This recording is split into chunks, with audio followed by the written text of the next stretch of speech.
What is up and what is the mission? Infiltrator Attrition Aid here, coming at you with another episode of Mission Attrition. Today, I'm going to be talking about Game of Thrones, or more specifically, what I like to call the Game of Thrones effect. But Attrition Aid, there's no such thing as the Game of Thrones effect. Shut up. Yes, it is. I made it up. Now anyway, pay attention. So what is it? What is the Game of Thrones effect? Alright, before I get into that, I got to announce this. There will be minor spoilers, more specifically for the first season of Game of Thrones. If you haven't seen it by now, what the hell is wrong with you?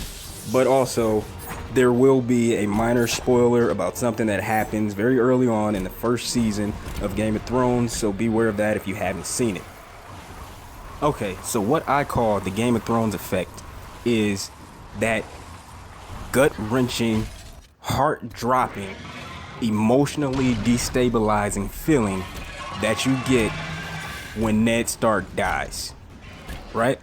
Because for me, up to the point that I saw that episode, I was under the innocent impression that good guys never died that way, right? Characters that you were invested in and that were trying to do the right thing and that were made out to be a main character just didn't die.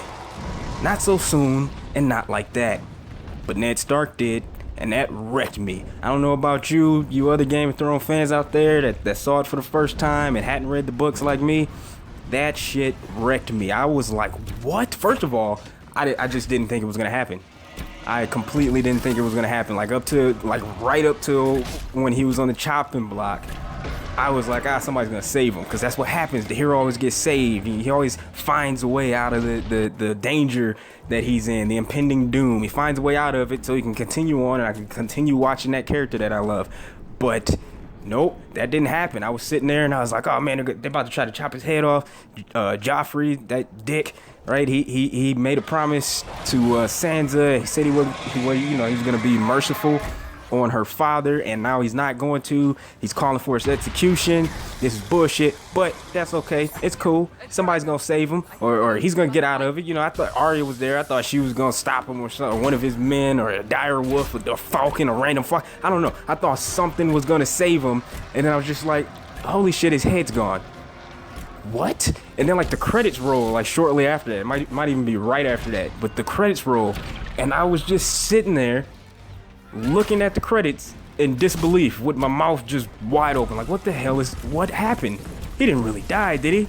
Like, that's the longest time I have ever looked at credits in my life, because I didn't see it. I just knew he was gonna survive that shit. And I even went into this like form of denial. I was like, all right, in the next episode something's gonna happen, he's gonna come back, magic, I don't know, it was all a dream, I don't know. Right, and then the next episode, I see the next episode, and they just move the fuck on. They're just like, yep, he's dead, deal with it, let's move on. And I was just, that is something that no other show has been able to do for me, to impact me in that way. Because I've watched, a lot of other shows where main characters, well-established characters have died, but it's never really been done in quite that way. That shocked me. That was stunning, and I guess that's part of the appeal of Game of Thrones. It's just that factor of anybody could die. Really, like, seriously, don't get too attached. Your favorite character is probably gonna die, and it takes a while to just accept that, because it happens a few more times. But now, we're in season 6, and I'm used to that shit. But I call that the Game of Thrones effect. When you lose your innocence of belief that the main characters will somehow make it through all of this shit. No, that shit's out the window with Game of Thrones. And I know, it's old news. Like I said, we're in season 6, and that happened in season 1, and everybody has talked about it before. Everybody, it was a big buzz when it first happened, but it's just something that was so impactful and something that I haven't seen executed in quite the same way since then, that I felt it deserved a mention. It's been on my mind, and so that's what I'm talking about. But more than likely in the future, there will definitely be more up-to-date discussions about Game of Thrones, because I love that series like everybody else in the universe, except for a few, weird people. Yeah, those are weird people. People who don't like Game of Thrones, they're weird. I'm sorry. Yeah. I'm just kidding. You're not weird if you don't like it. It's not for everybody. I get it. That's cool. Whatever. And I know a lot of people were like, I wasn't surprised by that because I read the books. Yeah, well, okay, fine, great, good job. But was it the same way? That's the question I got. That's the question I got for the handful of fucking followers I got. If you read the books first before you saw the show, what was it as impactful? Reading.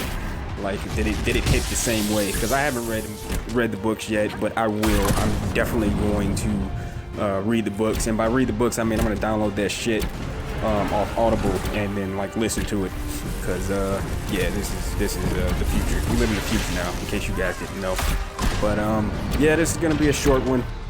I just wanted to talk about that and maybe get other people talking about that Game of Thrones effect, and if I wanted to see if there are any other series out there like that maybe I just haven't run across yet. Is that effect prevalent in something else? So let me know. Oh, and I forgot this in the last video, but make sure you hit that like button, hit that subscribe button, and tell me, what is the mission? Alright, go ahead and go in the comments and let me know what you think, what you'd like to talk about, what you'd like to see. I want to know. Hope to hear from you.